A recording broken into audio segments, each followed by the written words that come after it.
A PEC que acaba com a reeleição para presidente, governadores e prefeitos enfrenta resistência no Congresso Nacional. A transição de mandatos e a duração variada de cargos, tudo isso preocupa os parlamentares. Repórter Luciana Verdolim, chegando mais uma vez aqui com a gente, o presidente do Senado, Davi Alcolumbre, é a favor ou não, Luciana? Olha, Tiago, teve uma reunião de líderes essa semana lá no Senado Federal que deu o que falar. Houve bate-boca entre governistas e a oposição, levando-se em consideração que a questão em torno do mandato, da redução do mandato dos senadores é o ponto de maior desgaste dentro da discussão que está sendo feita agora entre as lideranças. Já foi aprovado pela Comissão de Constituição e Justiça o texto, agora tem que ser levado para o plenário. O senador Davi Alcolumbre, o presidente do Senado, iria colocar, inclusive, em votação essa semana, tinha essa sinalização, mas a avaliação é que deve ficar para meados do mês que vem, até que os ânimos se acalmem dentro do Senado Federal, para que seja mais fácil discutir a proposta. Agora, a regra de transição realmente é bastante complexa, bastante complicada.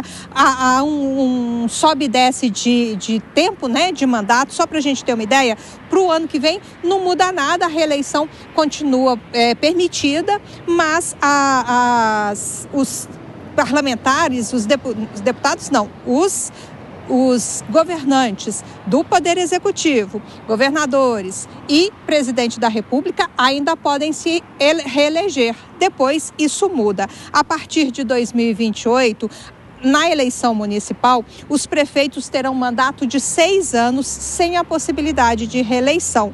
E os vereadores também vão ser eleitos para um mandato de 6 anos para possibilitar a unificação das eleições. Em 2030, presidente e governadores não poderão mais se reeleger.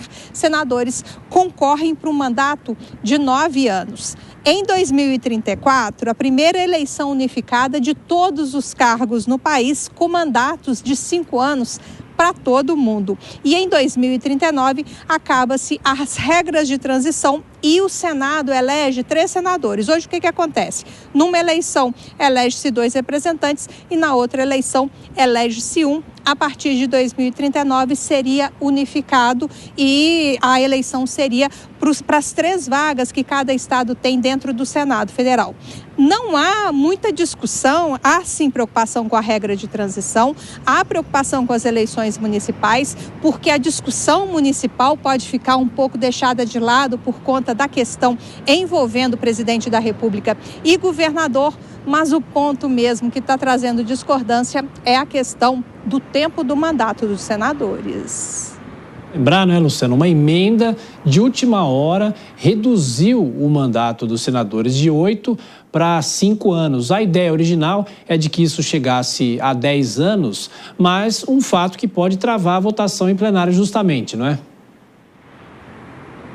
Sim, principalmente os governistas estão querendo elevar. O próprio relator da matéria na CCJ, o senador Marcelo Castro, inclusive deu uma entrevista aqui para a gente no fim de semana e disse o seguinte, que ele mesmo pode apresentar uma proposta para elevar para 10 anos o mandato de senadores, o que resolveria a questão, pelo menos por enquanto, dentro do Senado Federal.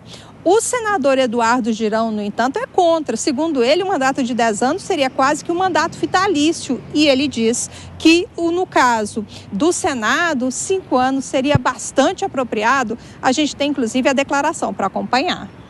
Então, isso eu acredito que vai gerar mais oxigenação, mais possibilidade de alternância de poder, Foi uma emenda minha para reduzir, mas isso gerou um incômodo depois da votação em alguns caciques da velha política, Mas agora, se quiserem voltar para 10 anos, o que é um absurdo, não tem nenhum lugar do mundo, é quase um mandato vitalício, vão ter que colocar a digitalzinha.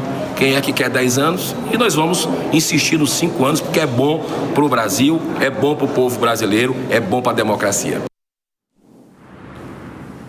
Agora, todo mundo sabe que PEC é bastante complicado de se aprovar no Congresso Nacional. Precisa-se de 2 votações na Câmara, no Senado, depois 2 votações na Câmara, mas é preciso passar primeiro pelos senadores. Expectativa de nova discussão na semana que vem, na reunião de líderes. Pois é, estaremos acompanhando. Luciana Verdolim, até daqui a pouco. Bom, Dora Kramer, eu lamentei muito que você não estivesse aqui quando eles aprovaram na CCJ, porque esse é um tema muito caro a você sempre fala muito em relação à possibilidade de se reeleger, acompanhou todo o processo da aprovação da reeleição no Congresso Nacional no fim dos anos 90, ainda no governo de Fernando Henrique Cardoso. Será que dessa vez teremos mudanças efetivas ou é o que a Luciana falou, a possibilidade de isso ir à frente é muito difícil por ser uma PEC? Temos um fogo de palha agora, depois se esquece tudo. Pois é, mais uma vez esse assunto entra na berlinda, né? Eu achei que agora, dessa vez, ele está mais maduro. Embora o fato de estar maduro não quer dizer que seja bom. Na minha opinião, tudo errado, porque o fim da reeleição não vai significar melhoria alguma, porque até a reeleição, até o Instituto da Reeleição, em 1997, isso quer dizer que caminhava tudo bem no nosso sistema político eleitoral partidário. Não caminhava. A reeleição, o governante que quiser ser desonesto e abusar do poder para eleger o sucessor, ele vai fazer. Antes da eleição, a gente teve um que se orgulhava de quebrar o Banco do Estado, o Banespa, mas elegeu o sucessor. Não havia reeleição. E também essa questão de ficar unificando menos eleições faz bem para a democracia. Nunca ouvi dizer um negócio desse. E aí, se você coloca eleição de vereador até presidente da República, gente, é óbvio, a gente só vai discutir a eleição de presidente da República. De vereador, de prefeito, de governador, fica tudo de lado.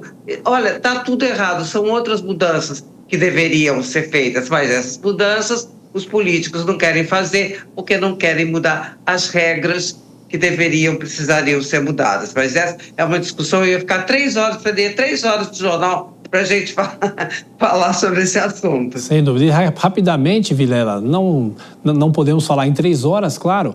Os senadores têm essa divisão, se é para aumentar o mandato até 10 anos ou se reduzir para 5, né? Isso pode atravancar a discussão no Congresso?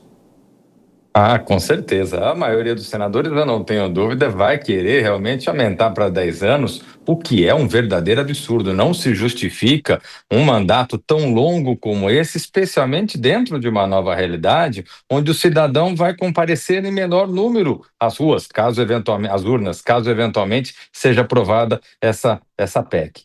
Eu vejo que, nesse sentido, essa mudança constitucional é muito ruim para o Brasil. Ela acaba separando mais eleitos e eleitores, fazendo com que o fosso que já existe hoje de representatividade, ele se amplie ainda mais, fazendo com que muita gente que já não tem noção de quem está elegendo acabe ficando mais alienada em relação às peculiaridades do processo político.